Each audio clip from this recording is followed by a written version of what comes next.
के बारे में ऐसा कहा जाता है कि भगवान शिव त्रिलोक के आदि और अंत के देवता हैं, जिनके आगे दुनिया की सभी शक्तियाँ असफल हो जाती हैं। लेकिन क्या आपको मालूम है आखिर भगवान शिव का जन्म कैसे हुआ था? उनकी माता कौन थी और उनके पिता का क्या नाम था?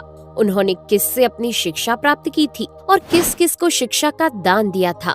अगर नहीं तो चलिए, क्योंकि इस वीडियो के माध्यम से हम आपके इन्हीं सभी सवालों का जवाब देने वाले हैं, इसलिए प्लीज इसे स्किप किए बिना एंड तक जरूर देखना।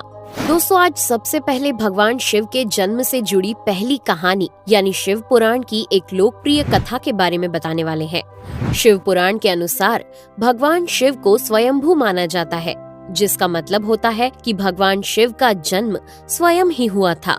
यानी कि इससे एक बात तो साफ हो जाती है कि ना ही भगवान शिव की कोई माता है और ना ही उनके कोई पिता हैं। इसी कारण से भगवान शिव पंच तत्वों से भी परे हैं, जिस कारण से इन्हें मृत्यु का भी कोई भय नहीं है और इनकी मृत्यु कभी नहीं हो सकती। पर अब बात करते हैं विष्णु पुराण में बताई गई भगवान शिव के जन्म से जुड़ी हुई एक और कहानी के बारे में।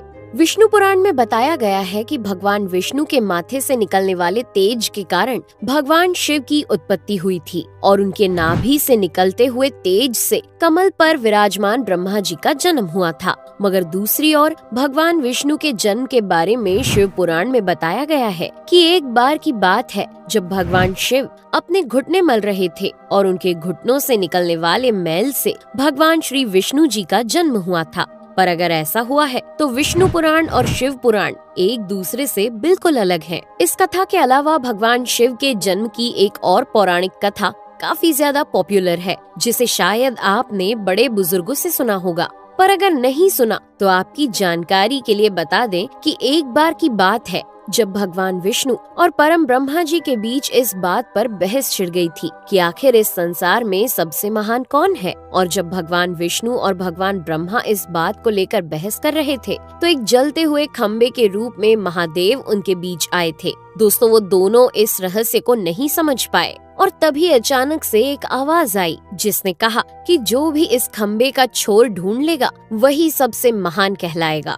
ऐसा सुनते ही ब्रह्मा जी ने एक पक्षी का रूप लिया और खम्बे का ऊपरी हिस्सा ढूंढने निकल गए। वहीं विष्णु जी ने वराह का रूप धारण किया और खम्बे का अंत ढूंढने निकल गए। बहुत देर तक खोजने के बाद भी दोनों में से किसी को भी खम्बे का छोर नहीं मिला और दोनों हार मानकर वापस आ गए। जिसके बाद भगवान शिव अपने असली रूप में आए और फिर भगवान विष्णु और ब्रह्मा जी ने ये मान लिया कि महादेव ही सबसे महान और शक्तिशाली हैं। इनसे बड़ी शक्ति इस दुनिया में कोई नहीं है। इसके साथ ही शिव पुराण में बताया गया खम्बा इस बात को दर्शाता है कि ना ही भगवान शिव जन्मे थे और ना ही उनका कोई अंत है। और एक कारण तो यही है कि भगवान शिव को स्वयंभू कहा जाता है, यानी भगवान शिव का अंत है ही नहीं, वे अमर हैं। अब हम बात करते हैं भगवान शिव से जुड़े एक ऐसे विषय के बारे में जो सबसे ज्यादा प्रसिद्ध है कि क्या भगवान ब्रह्मा भगवान शिव के पिता हैं? जी हाँ, इनकी ये कहानी लोगों के बीच काफी प्रसिद्ध है। तो आपको बता दें कि आखिर किस प्रकार भगवान शिव ने ब्रह्मा पुत्र के रूप में जन्म लिया था। इसके पीछे विष्णु पुराण की एक पौराणिक कथा है, जिसके अनुसार जब धरती, आकाश, पाताल या कहें पूरा यूनिवर्स जलमग्न यानी पानी में डूबा हुआ था, तब भगवान विष्णु के अलावा कोई भी देव या प्राणी इस संसार में नहीं था। तब केवल विष्णु ही जल सतह पर अपने शेष नाग पर लेटे हुए नजर आ रहे थे। जिसके बाद उनकी नाभि से कमल की डंडी पर ब्रह्मा जी प्रकट हुए और जब भगवान ब्रह्मा और भगवान विष्णु इस यूनिवर्स से संबंधित बातें कर रहे थे तब भगवान शिव प्रकट हुए, जिसके बाद ब्रह्मा ने उन्हें पहचानने से इनकार कर दिया। इस कारण से भगवान शिव रूठ गए और उनके रूठ जाने के कारण भगवान विष्णु ने उन्हें दिव्य दृष्टि प्रदान कर ब्रह्मा जी को भगवान शिव की याद दिलाई।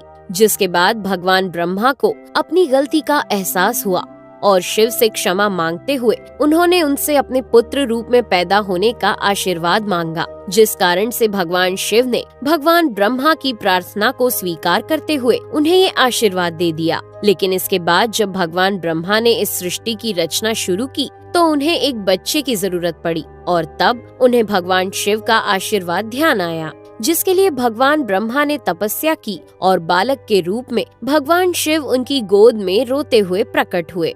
आपको बता दें कि ये भगवान शिव का एकमात्र बाल रूप है।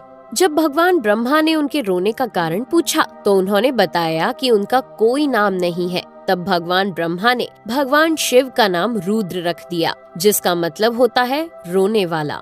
पर इसके बावजूद भी भगवान शिव चुप नहीं हुए, इसलिए ब्रह्मा ने उन्हें दूसरा नाम दिया। पर शिव को वो नाम भी पसंद नहीं आया और फिर भी वे चुप नहीं हुए। इस तरह शिव को चुप कराने के लिए भगवान ब्रह्मा ने भगवान शिव को 108 नाम दिए थे, जो रुद्र, शर्व, भाव, उग्र, भीम, पशुपति, ईशान और महादेव जैसे नाम थे। और शिव पुराण के अनुसार उनके ये नाम पृथ्वी पर लिखे गए थे। इसके बाद बात आती है श्रीमद् देवी महापुराण की। तो श्रीमद् देवी महापुराण में भगवान शिव की माता और पिता के बारे में बताया गया है। श्रीमद् देवी महापुराण के अनुसार देखा जाए तो एक बार जब भगवान नारद जी ने अपने पिता भगवान ब्रह्मा जी से पूछा कि इस सृष्टि का निर्माण किसने किया है, साथ ही भगवान विष्णु, भगवान शिव और आपके माता पिता कौन है, तब भगवान ब्रह्मा जी ने नारद जी को त्रिदेवों के जन्म के बारे में बताया। जो बताया वो वाकई चौंका देने वाली बात थी। दरअसल उन्होंने कहा कि देवी दुर्गा और शिव स्वरूप ब्रह्मा के योग से ब्रह्मा, विष्णु और महेश का जन्म हुआ था। यानी प्रकृति का रूप लिए माँ दुर्गा ही हम तीनों की माता है और ब्रह्मा यानी काल सदाशिव हमारे पिता है। इसके साथ ही श्रीमद् देवी महापुराण में भी भगवान विष्णु और भगवान ब्रह्मा के बीच हुए झगड़े की एक कहानी मिलती है, जिसके अनुसार एक बार श्री ब्रह्मा जी और विष्णु जी में झगड़ा हुआ और दोनों में बहस छिड़ी हुई थी। तब भगवान ब्रह्मा ने कहा कि सृष्टि को मैंने बनाया है और मैं ही प्रजापिता हूँ, जिसके जवाब में भगवान विष्णु जी ने कहा कि मैं आपका पिता हूँ, क्योंकि आप मेरी नाभि से निकले हुए कमल से पैदा हुए हैं। और धीरे धीरे कर ये बहस बढ़ती गई।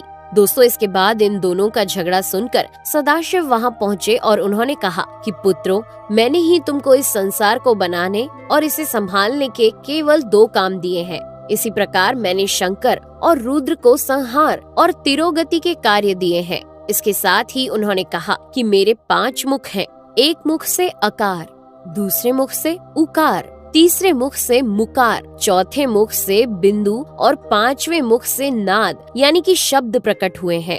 उन्हीं 5 को एक साथ मिलाकर देखा जाए तो एक अक्षर ओम बनता है, जिसे आज हम सभी भगवान शिव के मूल मंत्र के रूप से जानते हैं। इतना कहने के बाद भगवान ब्रह्मा और विष्णु दोनों ही समझ गए कि भगवान शिव से ज्यादा शक्तिशाली इस दुनिया में कुछ भी नहीं है और दोनों ने भगवान शिव को प्रणाम किया और चले गए। चलिए दोस्तों, अब जब आप भगवान शिव के बारे में इतना तो जान ही चुके हैं, तो क्या आपको पता है कि आखिर भगवान शिव ने किससे शिक्षा प्राप्त की थी और उनके गुरु कौन थे?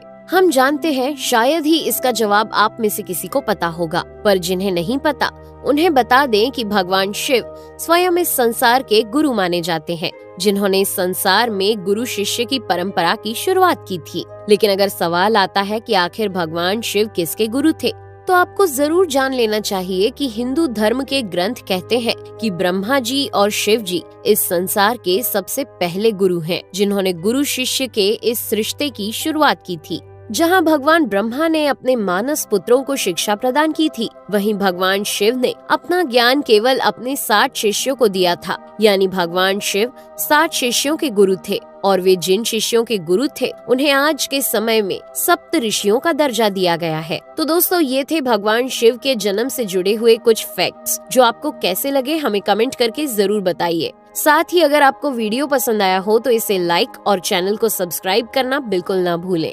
धन्यवाद।